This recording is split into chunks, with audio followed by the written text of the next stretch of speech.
artist is the Chong, I think it's Cheng Chong Sui, yeah, and the Georgia Chen Archive. Yeah, I think that it's one of my favorite part. It's a beautiful archive in the National Gallery. It's like we're very proud.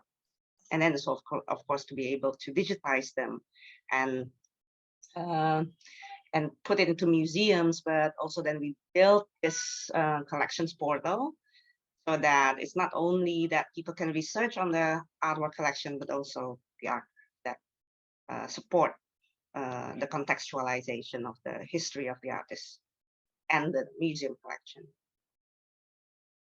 Yeah, hope it's still on. I haven't checked. Okay, so moving on. I mean, like, and then I left the gallery in 2009, end of 2019, and I joined back in Jakarta. I joined the Jakarta Arts Council.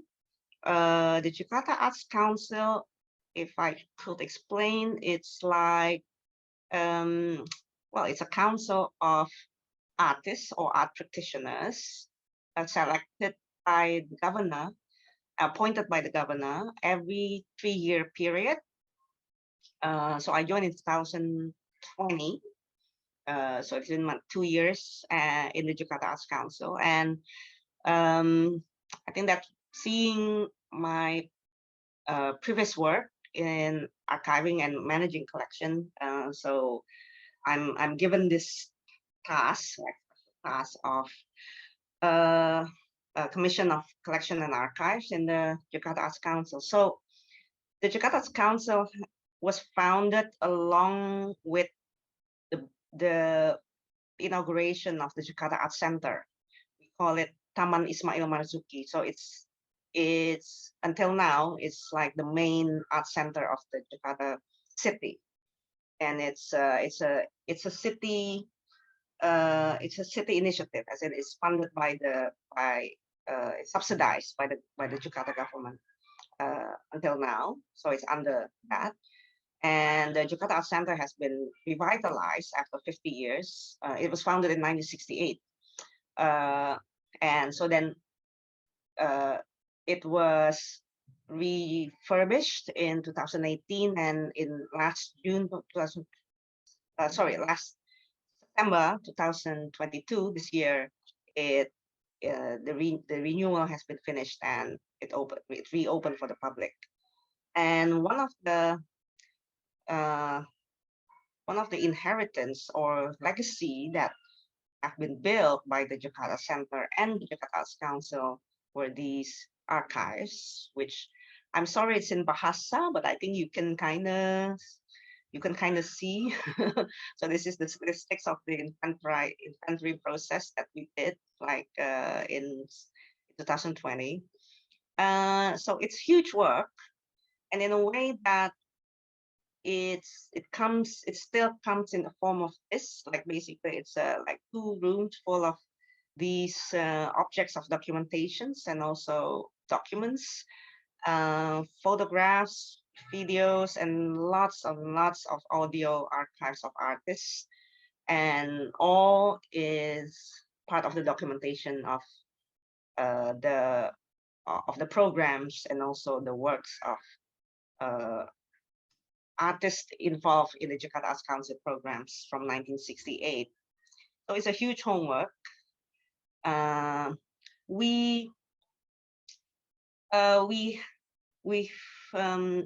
actually didn't know where to start, but basically because these archives have not been really. What I mean is that it's not with the Jakarta Arts Council archive case. It's not only a matter of trying to find funding or trying to find support on what to do with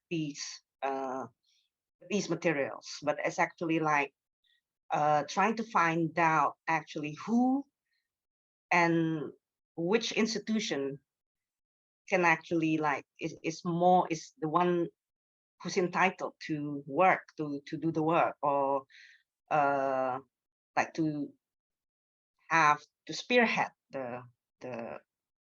these materials, because Jakarta Arts Council in a way is not really kind of like a structured body, because then like from people, it's more like a kind of like an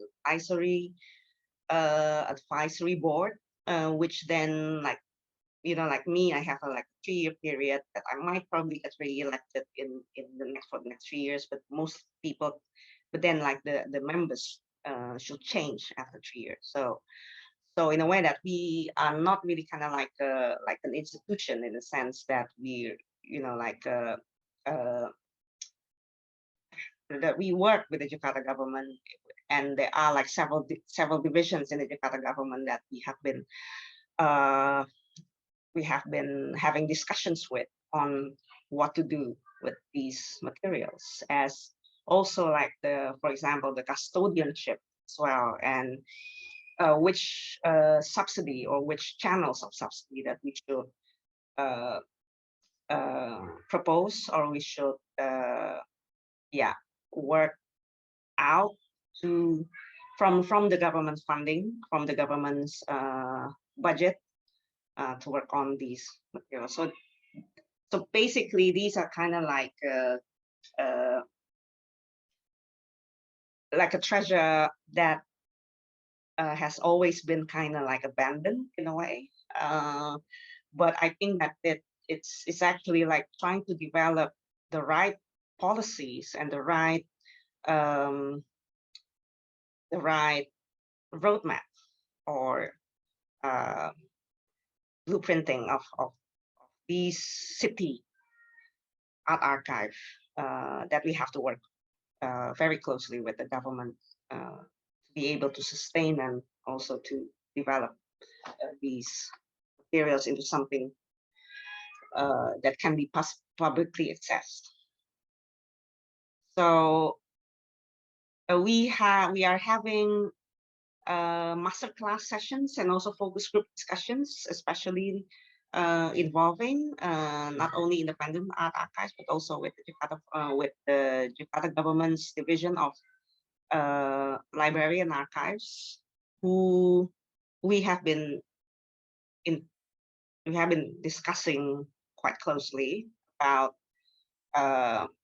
the Jakarta government acquiring these materials, and with a proper structure of funding and subsidies and resources, and the right resources on how to manage. So it's huge homework, and I don't know whether if I leave Jakarta Arts Council, and I mean, it's only like probably like next year. So basically the homework is more about like how to build the right kind of collaboration and custodianship management, I think, rather than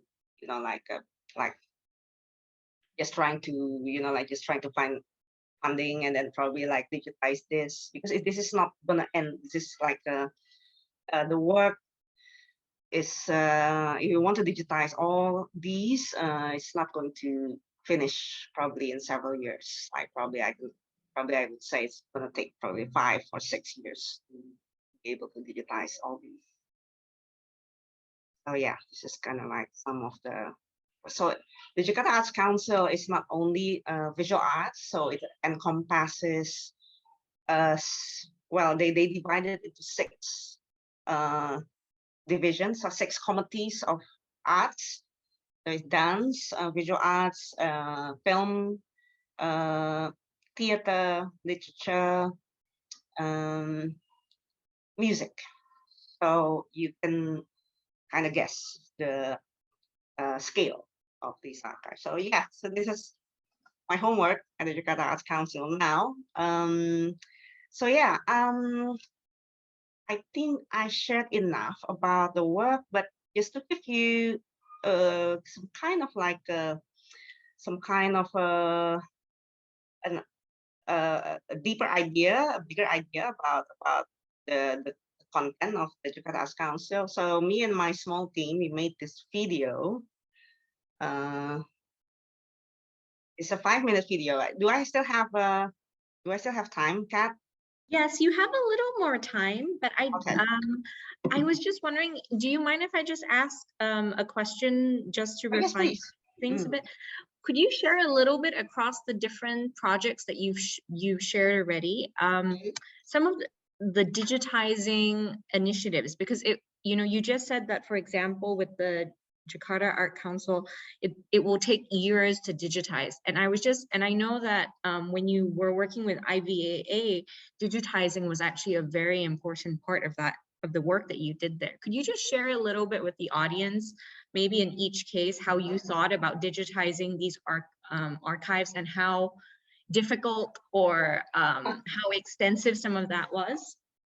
Okay, yeah, well, when it was IVAA, I mean, like, it was 2006, and we managed to, I think 2006, and we managed to get the digitization and the archive system project fund, mostly from Ford Foundation at that time, because they were so into media, so into digital media at the time, and in 2008, and it was 2008, which were, I mean, like, we managed to get like some proper, I mean, at that time, like, it's already quite outdated now. If you think, like, it's like, it's 14 years ago. So well, we managed to procure like actually like simple like new scanners, which now already quite outdated. But again, like what I said, like EVA is a community work in a way. Like we can, and it's independent in a way that it's a kind of like an independent artist initiative slash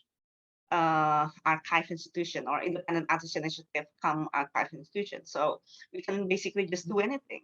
And we didn't really follow like the best procedures or best practices. We just work with so many volunteers, so many like student volunteers and interns and young people who come to EVA, and kind of like a collective work in digitizing the materials. Like we and it's always kind of like flocked around. We have these young people flocked around and like hang out at EVA, so that in a way that as a collective work or a collective community work, we do the digitizing organically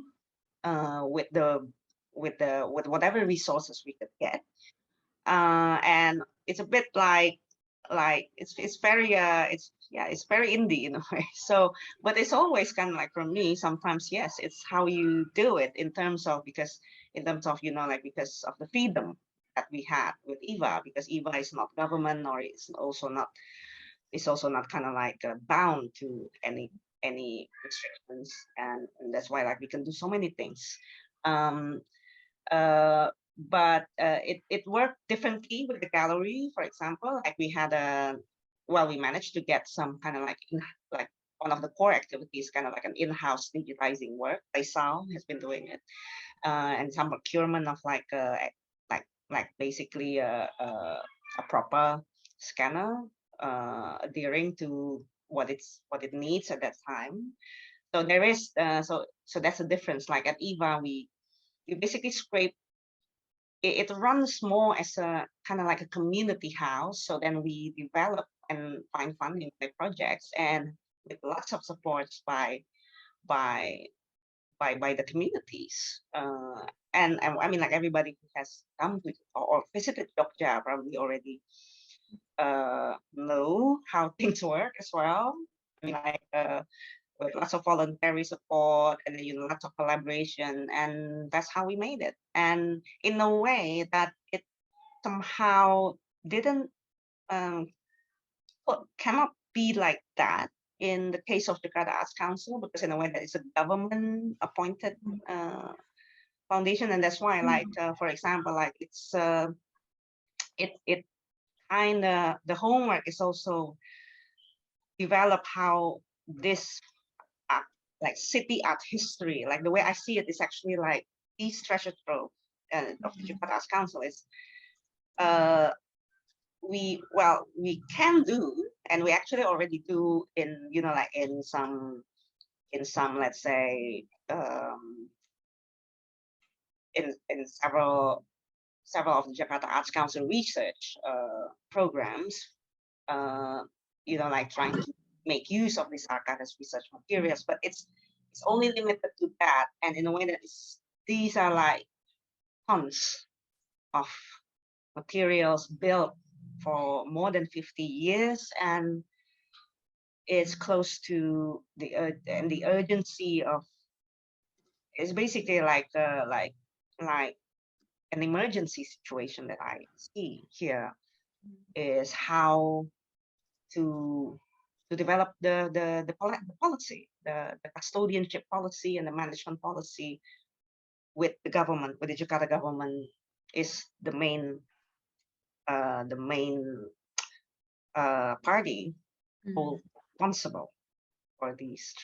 So that's basically what we are trying to settle now, and that in a way that also how to pressure the government to pay attention to these, and from, let's say, like if there's, or because everything has to also come from the governor, like there's some kind of like a letter of appointment or something like that, from, you know, like directly from the governor, and also like to secure the sustainability of the preservation of these materials. That what we are trying to do now. So it's like I said, it's a different animal. So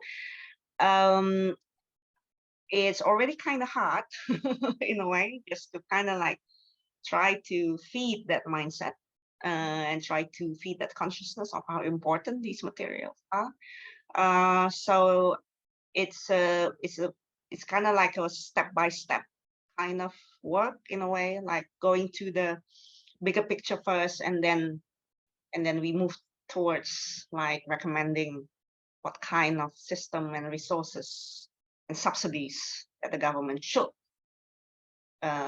endow, whether to the Jakarta Council, or whether to the Division of Culture, the Dinas Kebudayaan, or whether from the Dinas Pustaka and Arsip Jakarta. So I'm in the middle of that, actually. It's quite, yeah, it's huge task.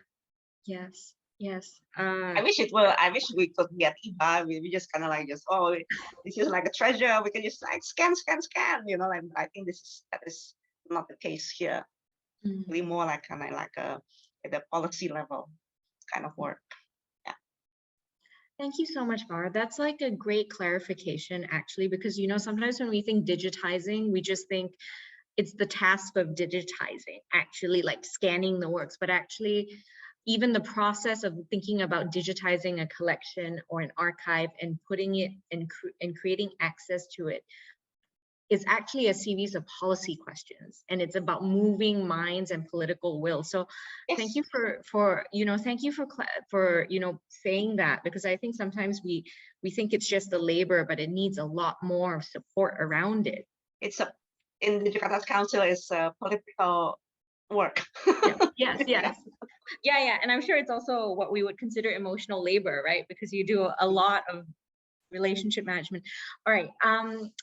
Do you mind if I ask video? I mean, like Annie can, like I can do it probably later or something. Yeah. Yes. There's just one last question, if that's okay, just from the public before we go over to Annie, Annie, if that's okay. One last question, Farah. So this comes from the audience. She said, and it's a connection to what I asked you and what you've just been saying. So that's why I hope you don't mind, we just take this question very quickly. Archives and collections have always been able to survive the years, sometimes through intentional accumulation by the state, but in the case of community or personal archives, very often by sheer determination or serendipity. Do you think digital, with its ease of corruption or accidental purging, so you know that we can like very quickly lose digital files, poses a greater risk for non-institutional archives, and how can this be mitigated? Very good question. Yes, actually, like me and the IBA guys, I mean, like with Lysis also, that we at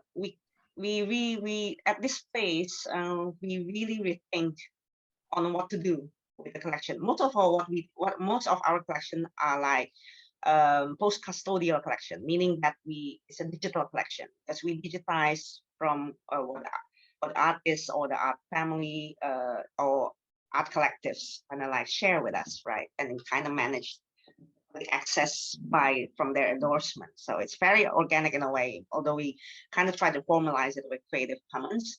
And yes, the question of kind of like technological renewal is always haunting. Of course, it relates to funding, but again, thankfully, like well, Indonesian or the arts scene also like we get lots of, again, it's always the community support, including like the independent IT people, you know, like who's kind of like also kind of like overlaps with arts community now as well. But it's true.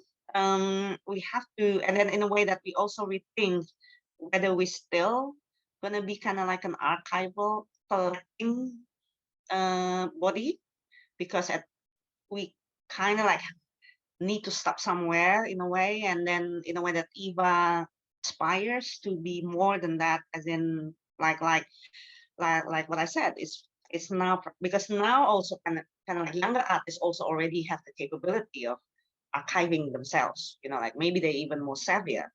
So in a way that we are not, we don't really have to bear the burden of, you know, like keep collecting, but also kind of like being kind of like a consultancy, like archival consultancy for the arts ecosystem or something like that. Like that's what we are trying to really think about in the future. So Eva kind of like more like a research think tank, and also kind of like a archival consultant that develops more strategic consultancies for this area. And in a way that whether we should keep collecting, especially with the development of technology. Thank I you hope so it. much. I hope it answers. Yes, no, it definitely answers the question. Thank you Yeah, so much, thank you. Farah. Thank you. And thank you for your presentation. The diversity of content gives us a lot to think about actually how archives function, and even when we start thinking about how digitizing and how one starts to think about digitizing within the context of an archive really changes in relation to how the archive comes together, the communities involved, and the people involved in making an archive. It's almost like the aura, flesh, or tone of an archive changes by the people who put it together, which is all about, you know, and it's, yeah. So it's something for us to think about more. And I think that's actually a perfect pivot for Annie's presentation. Thank you so much, Farah. Thank you. Annie, I'm handing over the time to you. So firstly, thank you so much, Kathleen and National Gallery Singapore for this invitation. It's really interesting because it's been a little while since the last time, for example, like when Farah and I met in KL. So there's been some intervening years. So it's a really lovely opportunity to kind of reassess and reflect on where we are now. And also thank you, Farah. Like that was wonderful the way you've kicked off everything, and it's great to hear what you've been doing. And certainly that's so much food for thought there. So I'll just start off with maybe just introducing the archive for those who are not familiar with it. In 2017, Something Human, which is a curatorial initiative that I co-directed at the time with Alessandra Cianetti, we launched the Southeast Asia Performance Collection in collaboration with Batu Belani, Java Arts and Independent Singapore, and a number of other partnerships and friends in the region. So the SAPC, as we call it, was a collection that gathers resources on a diverse range of artists living and working in different contexts of socio-political sites in Southeast Asia, and also with different generational experience and art education. So it would have works, you know, and materials from artists ranging from emerging younger artists to more established names. And alongside images, videos, sketches, we also had original interviews, artist profiles, and also bibliography to provide initial access for navigating these materials and, you know, for people to explore these practices.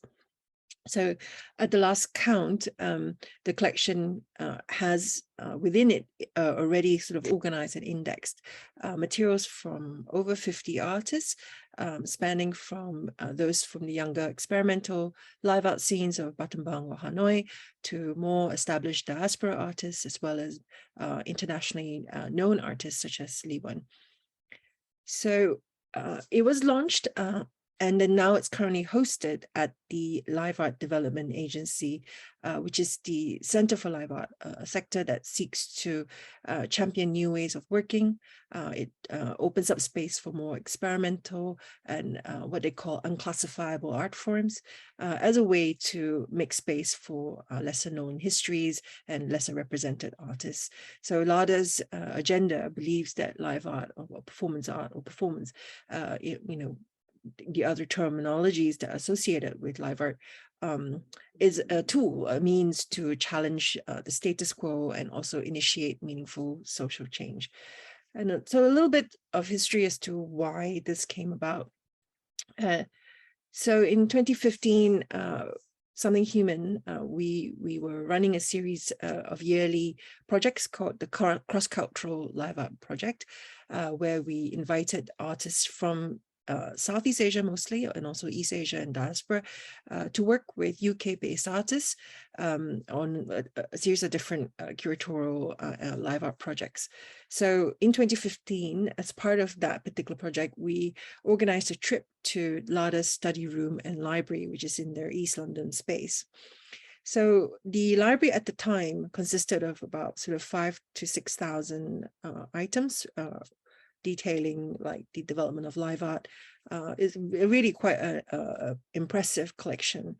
But we were surprised when looking through the catalog, that very few of its items were actually from artists, working in Southeast Asia or even East Asia.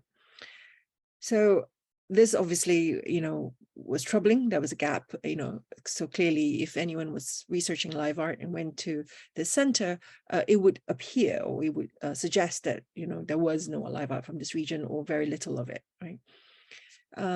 At the same time, it was also around this period where Java Arts, there was a fire in one of their storage rooms, and it destroyed many items. I believe it was like over 100 items. So which also, led to discussions around how not only is live art or performance ephemeral, but, the documentation, the materials, when kept in various kind of conditions, can also be precarious. And even like smaller organizations, they have this precarity, and once something is destroyed and you no longer have access to that documentation, then very quickly we start thinking about experiences and work disappearing, into history. So as a response to these two conditions at the time, I undertook a research residency in 2016, which was supported by Arts Council England and British Council, and also National Arts Council Singapore, to do some research in Cambodia, researching conditions for performance, because at the time also there was a lot of developments, very exciting developments in the contemporary art scene in Cambodia, which also included a lot of live art and performance. So I spent some time in Phnom Penh, but also in Battambang and Siem Reap, and met a lot of artists. And here I must really thank the artist Anita Yo Ali, whom I met in 2014. She kind of also initiated another trajectory in my practice by inviting me over to stay with her family and introduced me to the art scene in the city. So, also thanks to her production company Studio Revolt, and then various partners that we met subsequently, including Far Selpak Ponlu, Sasa Art Projects, and Sangka Battambang, who helped, us gain access to artists and provided various types of support. And so it was really interesting at this time getting to know like younger practitioners, what were the conditions that would lead to various instances of performance, including the more kind of experimental live painting scene that was happening in Battambang at the time. And also very interestingly, as we began to gather materials in earnest upon my return, some of the materials literally were things under people's beds, or someone just handed me a hard drive saying, here are all my images ever in my lifetime, like, you know, and we had to sift through what was personal, what was related to the project. Or even someone saying, oh, I don't have any archives, I post everything on Facebook, but here's my Facebook account, feel free to download what you want, you know. So it was really interesting, the way, how ad hoc it was, how random it was. And this is something that we found out as we sort of began like collecting in earnest for it. And after the period I spent in Cambodia, I also made several trips to Vietnam.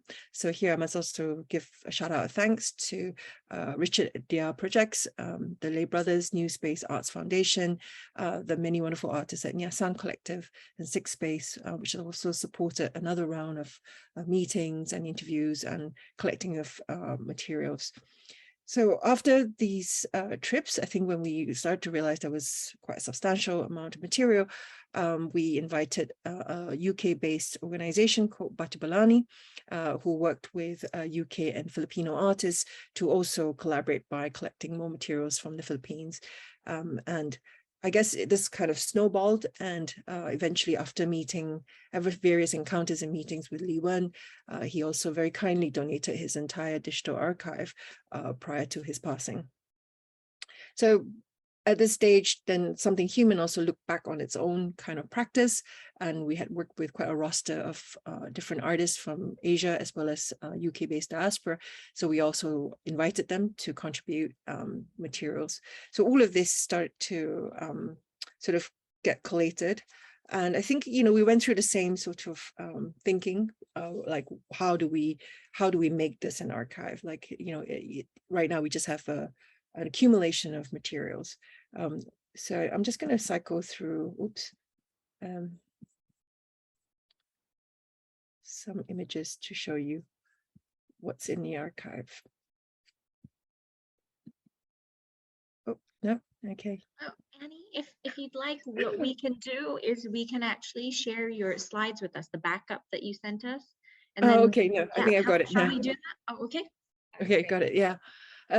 So here, just to show you some of the images that we've accumulated through the various kind of research trips. And I think what I was trying to make a point of was that we gathered such a diverse amount of materials. We began this whole process about thinking about how do you make the archive? How do you actually organize it? And, you know, we were also reflecting on various kind of archival theories at the time, also very sensitive to how this could be perceived to be some sort of neo-colonial gathering, you know, gathering materials from artists from the, arguably a lesser developed region and taking it to the UK, and what kind of sensitivities we had to be quite aware of and attend to. So one of the things that we did decide on at the time when we categorized the archive, because we had to think about who's using the archive, and the purpose of it was really to encourage a more extensive scholarship, because at that time, you know, artists from Asia, Southeast Asia, or diaspora, and still are lesser represented in most kind of European institutions or Euro-American institutions. So we wanted to encourage more awareness of a lot of the developments here in the art scene. That was really exciting, that people would know also of the different approaches to making work, the different motifs, the different references. So one thing that we decided was that when we were organizing the archive, we wouldn't, you know, even down to like the most basic, like how you organize folders and so on, that we weren't going to split things according to country first, you know, because that tends to be a common way of doing that. Like, okay, you want to know who are the artists from this country. So instead, we kind of flipped it the other way around, where everything was created under folders according to artist names. Then we created a sort of spreadsheet thing where we then had a sort of tagging system so that we could add not just where which country they were currently residing in and practicing in, but also, of course, like country of birth, but also other key festivals or things that they were involved in. So the idea was that there was going to be a cumulative cloud tag that also then would, you know, visualize how interconnected things are, how entangled things are, that to some degree, the instances of organizing performance and live art across the region actually meant that there was a lot of border crossing and a lot of collaboration. It was never really just within like a particular national framework. I think the other thing also that we were aware of is that we didn't want to become a body where we would have commercial rights in any form. So we were making it very clear that, you know, asking the artists that we would only have rights for archiving, for educational or promotional purposes linked to the archive. Whereas any other kind of request that leads to a commercial consideration, or if someone wanted to use their work for publication other than what we were doing, they would also have to approach the artist directly, and we were happy to administrate that if that was necessary. Yeah. So I think part of that thinking was also that, you know, the very idea of launching it and all the problematics that come with, you know, archiving and archive fever, and the perception of archive as being very authoritative, like it's supposed to be a repository of knowledge and so on. We also wanted to question that. So let me just, oh yeah, here's some, we also had the works of Lee Wen in the archive. And sorry, and Woody Wajaja as well, because he's one of the diaspora artists, but I wanted to forward it to, yeah. So this is an image of the study room in LADA. So to launch the archive in 2017, we had a 2-day program titled MAP3 Archiving Asia, and that comprised of talks, performances, and workshops. And the study room is within the Garrett Center in East London. And we invited various artists, academics, and practitioners to participate, you know, both by presenting papers, but also specifically, I think this was a really interesting workshop that was led by Ray Langenbach and Lu Zihan. And let me just flip forward to that. So a sorting exercise invited participants for the day, like, you know, guests and visitors. They were told beforehand if they wanted to come, you know, they could bring several items with them that might speak to them of identity, of where they belong, and so on. And so people would come and bring all sorts of different items, and these were laid out on the table. And then Ray and Zihan led them through a series of questions, you know, which then led to people kind of organizing these items in different ways, making very kind of more explicit the actions of organizing, the thinking through what decisions lead to what kind of organization. So is it by color? Is it by region? Is it some sort of aesthetic, you know, alignment, and so on? And, you know, and of course, this becomes cumulatively more difficult, more complex, more messy, you know, underlying that, you know, even as you try to organize something itself, it's a kind of contrivance that the materials will always be in excess of. So I think that was really interesting critically for us, that happened, and that's how I've been smelling an orange. So yes, and also at the same time, in the same program, we had the artist Erica Tan, and she led a sort of experimental open performance workshop with Amartya and Lois Keaton, where they took the script from various moving image works, including Brother Cane, and then did a series of reenactments. And also then, you know, which then asked the questions of what happens when people do use archival work in artistic practice. So how do you I suppose, reinscribe, and then what happens when you make work in response to an archival piece? What happens to that work? You know, this sort of chain effect, like how does one take different steps in questioning, like what that actually says? How do you deconstruct that even as you're constructing it? So I think that was really interesting, because here you have this image of quite a well-known performance by Tuan Mami, who's part of Nyasan Collective. And here he's sort of throwing this chili paprika powder. And here, subsequently, they reenacted this with Whiskey Chow, also a very well-known queer trans artist based in the UK. And, you know, and taking key moments, there was a kind of reenactment that referred to the previous performance, but also then contemplated on it as well. So these workshops, you know, were intended to, in a way, question the very authority of launching that archive, because one of the things that we were keen to emphasize was that the collection wasn't concluded. It wasn't static. It was meant as an open invitation for more materials to be added to it, for more, I guess, for more people to feel like they wanted to contribute to it and respond to it.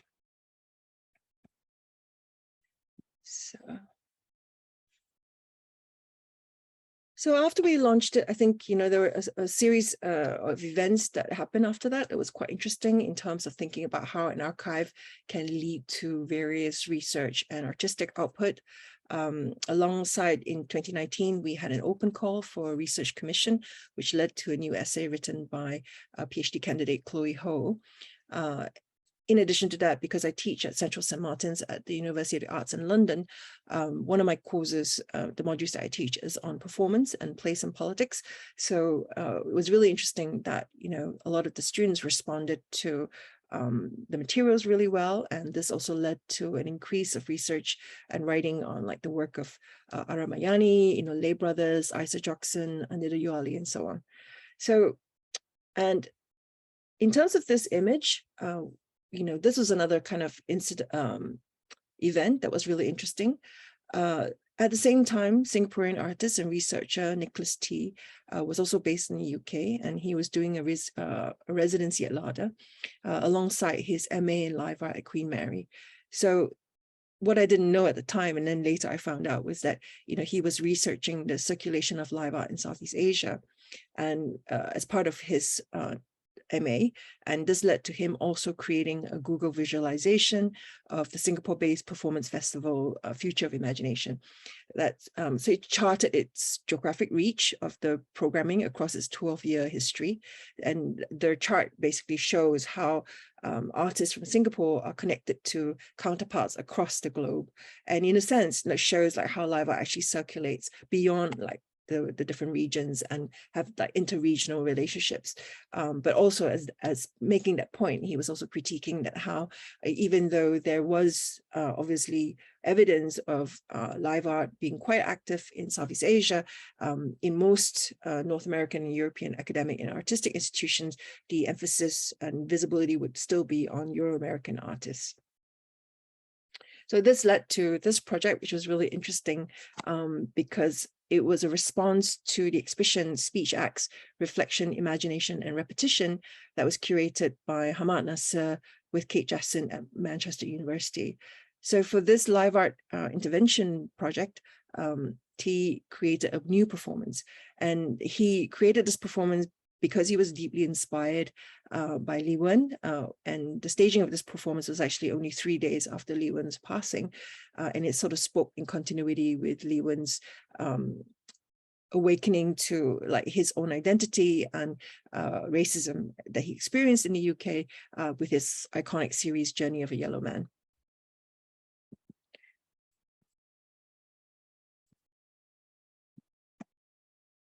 So as you can see here, like T sort of reworks that. He's carrying these cassette recorders that play Lee Wen singing Missing You from his audio work.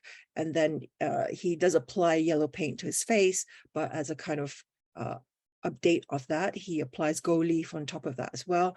In a way, sort of responding to the influx of the large influx of Asian students into the UK that has been sort of greeted ambivalently by various institutions, possibly because it also signals to the rising economy of China, and that's also been seen with some trepidation. So in this particular performance, and you can read more about it because subsequently, T goes outside and he cuts himself with the word bloody foreigner. And as a way to sort of subvert curatorial control, he then goes back to the exhibition and imprints it onto the wall of the exhibition. So this was all done in a very interesting guerrilla way, in addition to what was originally agreed on as the performance. But it was such a kind of bold move about, the questions of how migrant artists are sometimes seen as so ephemeral or not allowed into institutions, that he chose to sort of break that barrier in and try to make a mark on the institution. So subsequently, Hamad, who was at the time also working with the Paul Mellon Center for British Art Studies. As part of the British Art Studies issue, they invited us to create a digital version of that performance program, which is now currently online. So it's still accessible as part of that. And that also sort of, in a way, argues for this more expanded idea of what is termed as British art, and that it could and must include the contributions of diaspora and migrant artists that were very much contributing to the art scene, but whose also practices were being entangled with British artists as well. So in that sense, I suppose if one looks at that particular anecdote, of what the collection was trying to do to increase visibility of artists and their practices, and also encourage and generate new work, then it had achieved its outcome to the sort of best outcome at that point, which was also to question itself the very notion of what British art was. Another kind of unforeseen outcome was then the archive itself, which basically lives in a hard drive. Conceptually, is the idea of it, was invited as an archive to be in residence at the Haus der Kunst. So Eva Bencheva was at the time a fellow there. And so together with Eva and Damien Lentini, we co-created the Archive in Residence exhibition, which featured work from this archive, looking back at the various kind of strands of history of performance and live art in the region. And also we had a symposium, a 2-day symposium, no, actually 3-day symposium with, various academic contributions and panels. And that also led to the publication of a special issue of Southeast of Now, which was published March 2022, so this year, which was co-edited by Eva Bencheva, Roger Nelson, and myself.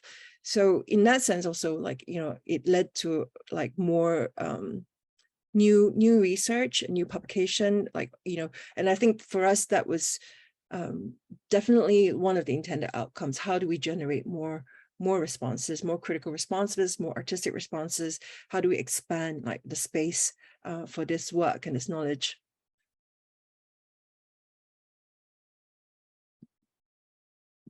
And I think I'll just let it hold on this. So we invited Under the URL to restage the Buddhist Bug at Haus der Kunst, which I think was really interesting because it was also within the room, because a lot of her work also points to her own diaspora experience as a Khmer US artist who did leave Cambodia during a period just before, as a refugee, just before during the Khmer Rouge as a child. And so a lot of her work also goes, is reflecting on her return to Cambodia and having to sort of reacquaint as a foreign body and the ambivalence of that duality. And so it was really interesting that she was staging the performance of this work, which sort of signals to that within a room, which had a timeline also that detailed, the kind of more sinister starts of the Haus der Kunst, which was linked to, of course, a kind of Nazi founding of the period and what they were trying to use art for as propaganda. So I think that was kind of interesting correlation. But I think beyond that period, obviously we were hit by the pandemic in 2020, which paused quite a lot of efforts towards the archive. But also one of the reasons, as I discovered during that period, is that why I'm also offering only anecdotal narratives is that there has been no tracking done at LADA, which I was really surprised when I asked the question, have you tracked how many people come and use it, who uses it, why, and so on. There was no tracking done at all. And so it was disappointing because those kind of I suppose that kind of information can help to understand who is using it, how can we encourage more usage of it, and so on. In addition, funding is one of the issues. I know, Farah, you're talking about how it's not just about funding, but in some sense in the UK, funding is being constricted now with the various cuts. But funding is an issue because we do need professional digitizing of the archive and making it online. And that leads to all the other considerations of how do we protect the materials, because some materials are documentation, but some of them are also artworks in their own right. So, if we were to put this online, how do we protect the rights of the artists? So there needs to be this layer of knowledge that is sort of beyond myself as well, and beyond Something Human as an independent organization to manage. So, and yet this work is really important, because one of the things that we kept coming back to is how, if we've taken this materials, sometimes literally from people's under the bed and so on, and brought it to the UK, we were very mindful that this actually should be made available to researchers and artists based in the region, right? So we had tried several times with another organization in Hanoi to apply for funds to take this further, to create an online hub and so on, but we were not successful. So that's kind of where we're stuck. And right now we are also talking to other organizations interested in Asia, but this also particularly is tricky in the UK, because the way the interest in Asia is manifest is also grouped in different ways. So apart from the kind of problematic BAME categorization that Arts Council still uses for their funding, there are also other subgroups like Sinophone or Asia or Southeast Asia, and so not everyone agrees where things should be and so on, and which scope things fall under. So it's been quite tricky, yeah. And I've also been having conversations with consultants and mentors as to, whether it would be viable to, in a way, duplicate this hard drive and send it to and donate it to other academic institutions, just because if that's the goal, if it's not commercial, then there's no reason why we can't duplicate it and make it more accessible to other scholars as well. And I think that's also an interesting thing that I learned about. Like, I think there was an interesting comment earlier about how, when archives are held by individuals or small organizations, they can be very vulnerable.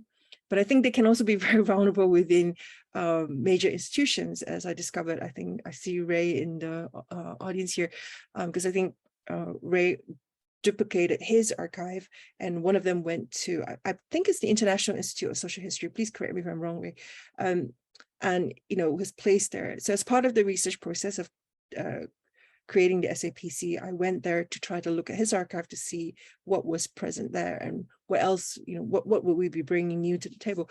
But that was also really interesting because they couldn't find the archive, and they only gave me a very small hard drive with like 5 videos in it, and I was very surprised. I thought, surely there must be more than this, but they didn't, they didn't know anything about it.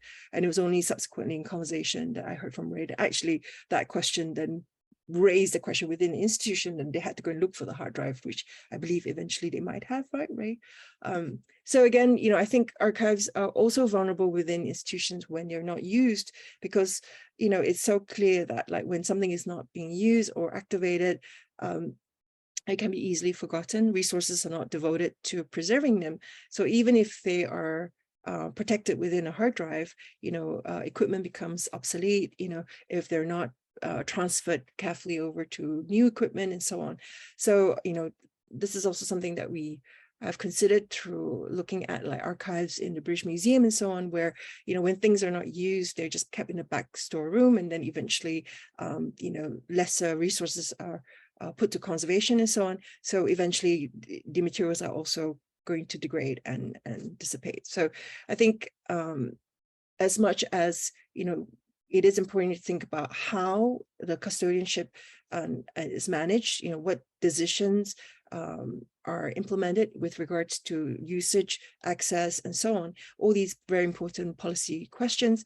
There is also a very real and material need, like in terms of funding, of how do you keep alive this archive, not just through preservation, but also through use. How do we encourage more writing using your archive? How do we encourage artistic engagement with the archive? All of which itself then also leads to the archive itself expanding through like a new accumulation, new layers within it that also make more complex the ideas of the archive in itself. So I think all these things need resources, not just financial, but also energy and capacity. So I think that's something that, that's where we are right now, trying to figure out new ways of connecting, which, and I think one other thing that's come up also is that, in speaking to one of our potential partners who also has an archive. So what happens then when archives try to collaborate, right? Because each archive has its own identity and has its own structure that's already been created. So when you try to bring those archives together, there is a sort of loss of there's a loss of trajectory of how these archives have been formed if you completely just merge them. And you might not also agree on how they get merged. If you keep the separate archives, then how do you create an interface for them and so on? I think, we do look to examples like, say, Asia Art Archive, the way they've done it, like they've collected archives of artists who've passed away, and then they've got the full collection and they maintain it as a collection. But what happens when these archives are smaller and they are also in themselves, like, with works and artists that are changing directions? How do you keep that alive as well? Yeah, I think I've just had a nudge that I might be over time. So thank you so much. And hopefully we'll have a time for a couple of questions.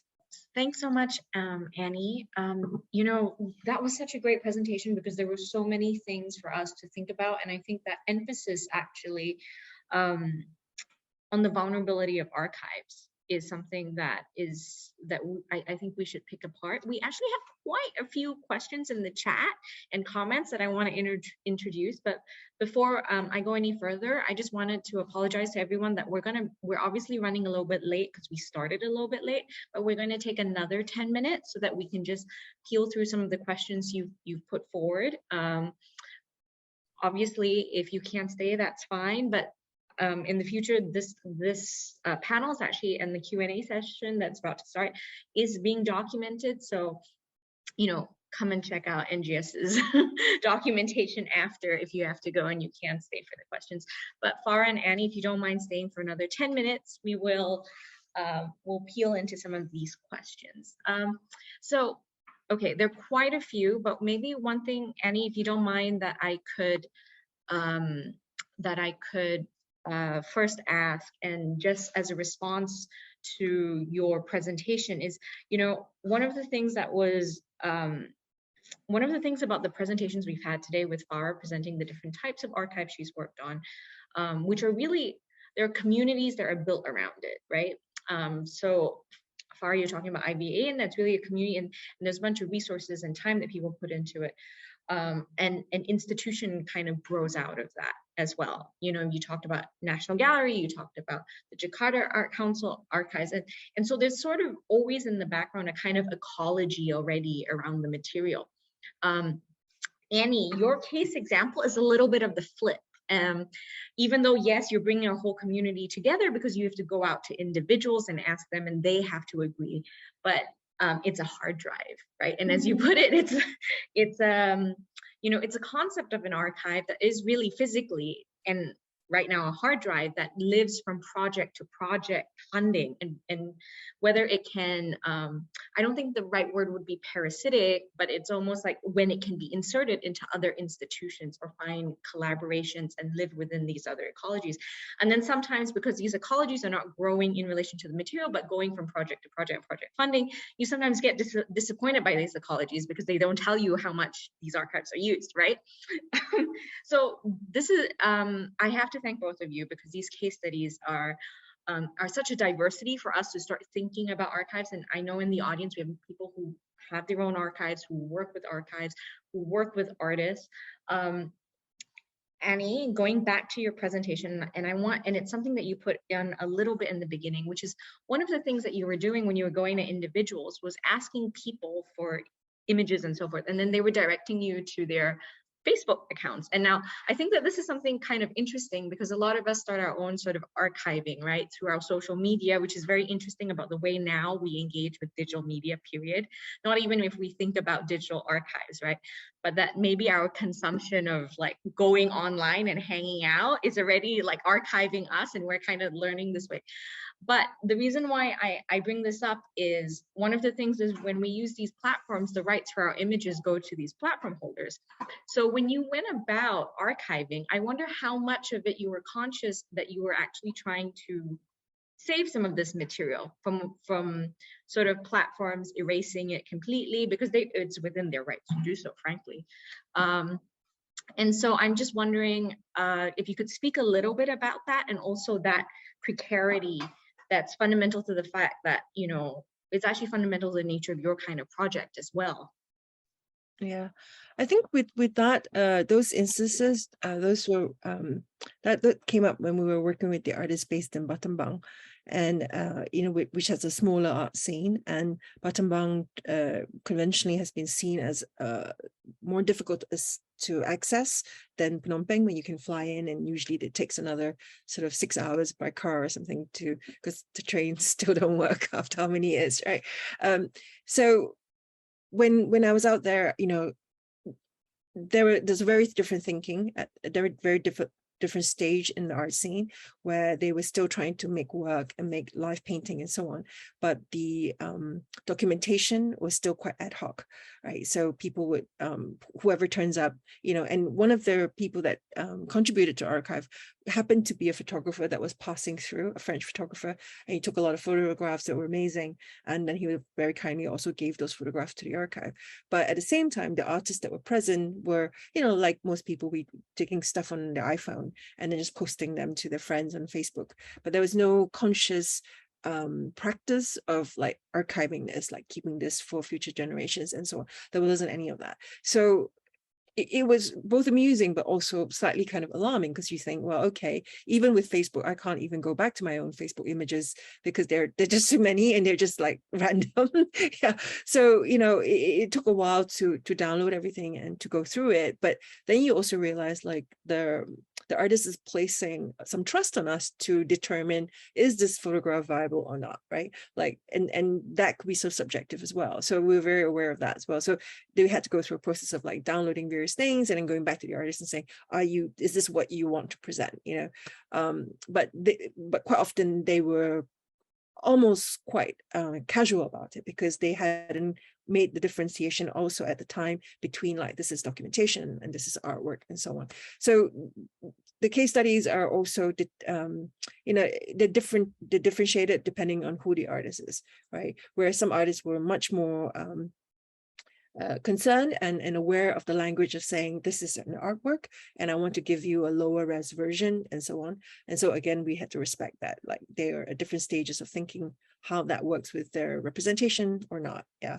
So the precarity of, I think, especially I think at the time in Cambodia, when, you know, like I think Java Arts was quite one of the main players in Phnom Penh. So, you know, the notion that so much was destroyed by fire, it obviously was an accident, something had happened, but something can just go up in smoke and that's, you know, and that's lost. Yeah. So that makes you aware that, you know, for everyone else who collect individually, there's always this layer where you think, well, okay, right now we don't know where to place it. We don't know which institution, we don't know which organization will keep all the stuff. And I'm guilty of that myself. I think half my home is a storage of archive stuff. And you're not quite sure where it belongs. But it's also as likely that, you know, flooding or a leaking pipe can destroy a lot of this. And without access to this material, then there is no way to, except through perhaps oral history, to reconstruct or to even kind of attend to like the different stages of development, which I think is really important for, I suppose, a more nascent art scene in Southeast Asia. Yeah. Thanks, Annie. I just wanted to add to your answer, because just to share with the community, and thank you, Ray, for your fantastic comments along the way with clarification. Ray makes the point also that archives can become information silos if they're not, especially when we're talking about incommensurable or uncompatible digital platforms, which is something that we're sort of learning, right? Because everyone creates their own licensing platform and then the software doesn't work. And then when you're conserving, it's a whole different story. So thank you. Thank you so much, Ray, for that comment. I think that's important to keep in mind. Farah, I was going to ask you on this point, because you're dealing with policies in some part, and you know, digitizing, as you said, will take many years, and you want to build the policies around it first, right? Could you share with us maybe some of your considerations as someone who has obviously worked on digitizing archive policies since, the early 2000s? You've seen quite an evolution, right? Actually, I mean, between the early 2000s and now, it's quite a huge evolution of technology and resources and how people think about these things. Could you maybe share some of your feedback? And then Zan, I've seen your question. We will take that as our last question today. Yeah, sorry, Farah, go ahead. Thank you, Kat, and thanks so much, Annie. It's so refreshing to follow what you have been sharing. I feel you. I really feel you. I mean, like it's like a common ground of archival workers that are how to find funding and support and everything. Okay, so responding to Kat, the issue of digitizing and like the load of it, and actually like the context of digitizing, and I mean like I think that the different contexts that I presented also what I actually meant to say is also the different cases and also different methods, I think, or different identity and materiality of the archive. While at EVA actually, like it started very kind of like a bit I don't know. I mean, what do I say? Like it's EVA has a very organic way of work, in a way that's why like I shared that most of the archives that we have or that we collect, quote unquote, is actually like it's post-custodial collection. Post-custodial as in like we don't own most of them. We don't own the originals. Like we are not kind of like a preservation center. And we are not built that way. We kind of like a community art community archiving center, which kind of focus on digitizing and try to find resources on how to build and how to sustain the public access of it in a way that it's agreed by the art community that collaborate with us. So that we manage the digitized archive, and we try to build the system. The system is not perfect, but it's the best we can get with. Well, of course, I must say, like it's like even the lifeblood is, like I said, the lifeblood is always the community, the intergenerational art scene that has been that we kind of like dedicate ourselves to help. Like so. That's why it keeps. I think that is why it keeps on living until now. It's also like it keeps running in a way that the system kind of made solely for that purpose. That it's a digital system, and the metadata itself is kind of like a DIY as well, the metadata system, because we kind of only have to focus on the digitized items. While it's a different case with, let's say, well, National Gallery is kind of half-half, but Jakarta Arts Council is a totally different beast, which is kind of, it's an institutional, it's a strictly government funded. I mean, like all the archives are like it's a documentation of a history and memory of all these creation process, and also the programs that are funded by Jakarta government, as in. But the custodianship has never been identified, whether it's owned by the Jakarta Arts Council, or whether it's owned by the artists, or whether it's owned by the Jakarta government, as in it's a public ownership. Like it belongs to the Jakarta, let's say. I don't think it belongs to Jakarta citizens per se, but it's also kind of like it's a national treasure in a way that. And we have the original, and the originals are like what we are now dealing with now, and how to digitize them, and the roadmap, not to only digitize them, but also kind of like to build a system, and who has to do it. Like it's the Jakarta Arts Council has been through, I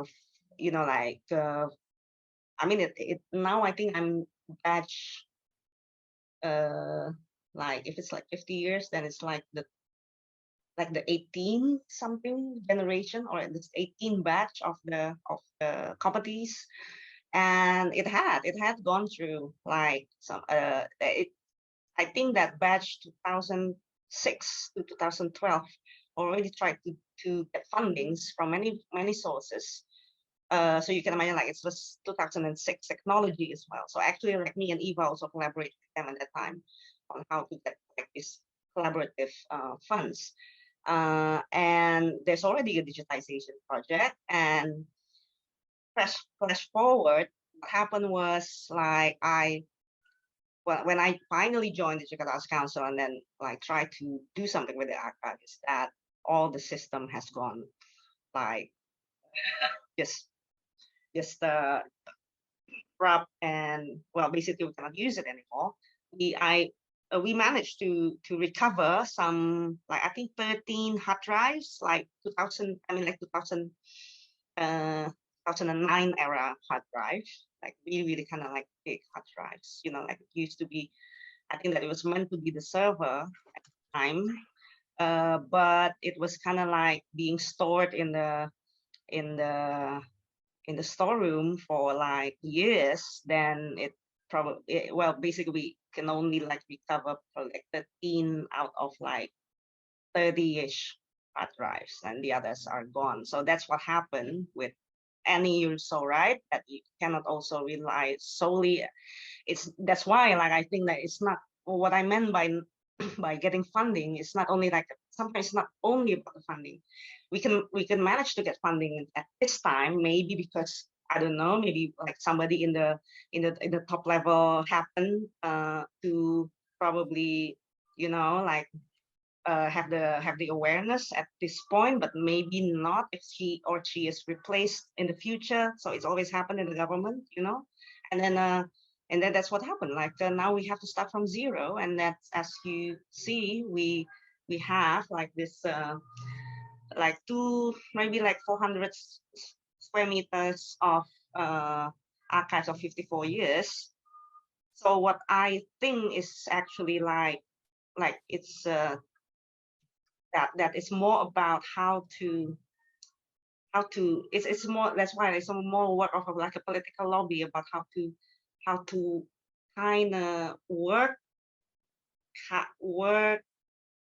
find ways or feed the government like the right perspectives on how to create sustainability of a sustainable management and development of these archives. Like digitization is one thing, but also like I think they need, or we all need, like a greater mindset on why do we need these archives, and why is it important for it, like it's for education and everything. And that's why like it has to be kind of like a greater policy should be made for this. Like digitization alone, I say it takes 5 or 6 years, let alone the metadata creation. So yeah, so I mean, like I feel like okay, what am I getting myself into again, you know? So but it's a treasure trove. So it's for us, I think, like people who work with that, we always think this is important, and we always kind of like love this, right? Like how do you know that I found so many great treasures inside there, and all like, even like because it was very prominent, especially like the Jakarta Arts Center and the Jakarta Arts Council, especially like late 60s, like the 1970s and early 80s, was kind of like one of the most prominent space in Indonesia. It's like CCP actually. It's almost kind of like the same CCP in Manila. And now it's just like, well, okay. So it's one of the things before probably that before the period ends in most likely around April or June next year. Yeah, we try to make like some kind of like a grand design and a blueprint of the roadmap that we can present to the Jakarta government. And this is what you basically need to be aware of and have to do together with the art ecosystem. Yeah. I hope this answers your question. Yeah, no, thank you so much, Farah. Before I ran too much. No, it's okay. Thank you so much. We are definitely out of time, Zan. I'm so sorry that we can't answer your question. Unless, Annie, you think you can do it in a minute? How does LADA the question is, how does LADA decide what is considered as artwork in themselves and what is an archive in the context of live art? Is this distinction important? Is this distinction important to could you answer that question very quickly? Sorry. Very quickly is that that has also been an evolving thing within LADA, and LADA has changed leadership, so I don't know what the most up-to-date stance on that is. But primarily, live art, there's been a whole thinking about the importance of documentation and what documentation does in terms of archiving and also recording live art. But there's a separation between documentation and what is artwork, right? So because artwork has its connotations that it will be sold, there are rights within it and so on. And so, you see some various instances, like there was a collective called DARK that formed where there were many photographers who provided documentation services to performance artists. And then, there's a whole ethos behind that documentation. But then you have artists who are also photographers and performance makers, like Manuel Vesson, and he worked with various artists who did performance to document the performance, but he would contribute in a way that was quite artistic in like how the image is created. And so, then there's a negotiation between that kind of collaboration as to how the rights are split up. So, if the image then gets sold or other commercial interests come in, then there are different percentages that are ascribed to the person who conceptualized the performance and the person who takes the photo, but also contributes like how to make the photo. So there are all these kind of discussions, but I think this is a kind of growing awareness of this, because live art, in short, prior to this kind of transition, was always seen as something that's a little bit DIY, messy, or it comes out from more of this sort of urge to rebel against like the status quo, less is seen as something that's commercially viable. But we know all that's shifting. Like Tino Segal's work has been collected by the Tate, and other performance works are now being collected. So people are more aware now that there is a different kind of notion of how live art could be acquired. Yeah, so that has led on to other things, and very quickly, just like Anida Yoali